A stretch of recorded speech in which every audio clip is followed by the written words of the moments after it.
Hi everyone, Shannon here with Therapy by Shannon in Louisville, Kentucky.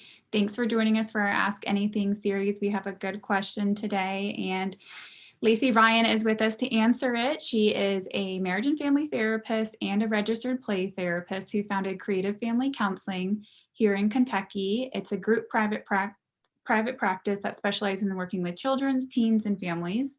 She helps children and teen clients find healthier ways to deal with their big feelings through creative therapies like play therapy. She also enjoys helping parents who have tried a little bit of everything but are still really struggling with challenging behaviors and having a really difficult time connecting with their children and developing new parenting tools. So the chaos in their home can get less and the loving and connection in their homes can become more. Right now, she's seeing online clients throughout the state of Kentucky and does in-person sessions with clients in Louisville. If you want to learn more about her or her practice, you can check them out at creativefamilycounseling.org. But thanks, Lacey, for being with us today. Thank you, Shannon. I'm happy to be here. Yeah, so our question today is a little bit of like a general summary of like just what is play therapy and like who is it for?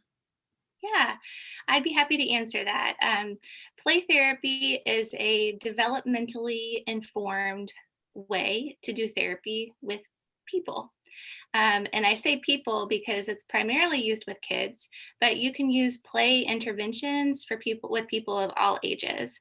And so typically when people have an idea of what counseling or therapy is, they think about just coming in and plopping down on a couch and just talking.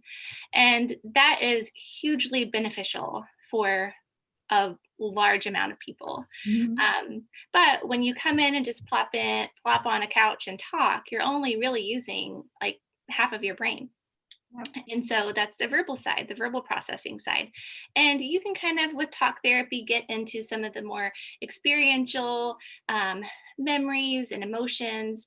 But what really engages that part of the brain is activities. And that's where play therapy and expressive therapies are hugely beneficial for people of all ages. Mhm. Now, for children, I say that it's developmentally informed because that verbal side of your brain that you can process and communicate about verbally, that really doesn't get online until like pretty far into a child's development. Yeah. And so that part of the brain doesn't even really start to develop until around age 3.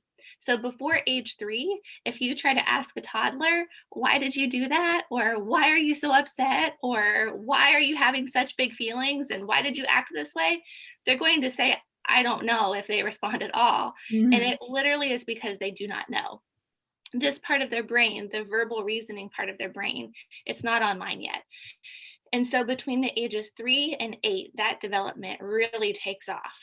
And so that's why you see kids who are in the tween years or middle school years or even late elementary years, they are able to just sit down and have a conversation about hard stuff. And they can even participate in talk therapy at that point. But if you're trying to get, from a therapist perspective, if you're trying to get a child to participate in counseling for things like family changes or trauma or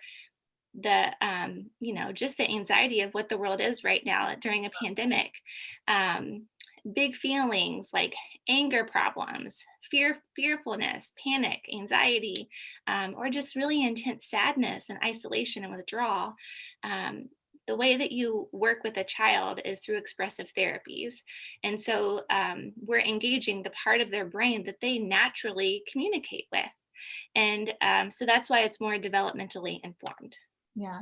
Yeah, I love that of being able to meet them where they're at. And then with Yeah. adults who don't typically get to tap into that all the time, kind of bringing them back to and being able to use both sides of the brain, which, yeah, adults very much live on the verbal and logical side and not so much the creative space all the time. Yeah. Yeah. And it's really interesting how people can process and make progress in therapy when they engage different parts of themselves. We have a couple of art therapists here on our team, and the way that they engage clients is a lot different than some of our other therapists. And it's just a beautiful, unique mix of the talents of science as well as just the art of therapy. Yeah. We also have three certified therapy dogs as part of our practice, Oh, and they interact with people on a level even different than like any of us human therapists mhm. can at our practice. And that's been really beautiful to see with kids, especially who have a lot of challenges opening up and trusting an adult to even work on big feelings, whether that be through play or art or through talking at some point. Um, but they can connect with my dog Lola just like that. And she has this magic of connecting and helping clients feel calm and safe, and vulnerable and open at the same time in a way that I can't, just because I'm a human. And Yeah. so that's connecting to even a different part of the child's brain. And so it's kind of all under that umbrella of expressive therapies, the use of art and play and animals, meeting people in creative ways, not just talking. Yeah. Yeah. Oh, I like that.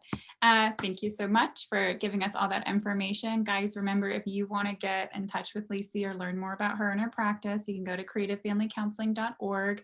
And of course, if you have a question for us that you want us to get answered by a provider in the field, DM us and we will get that answered for you. But until Right. next time, see ya. Thank you.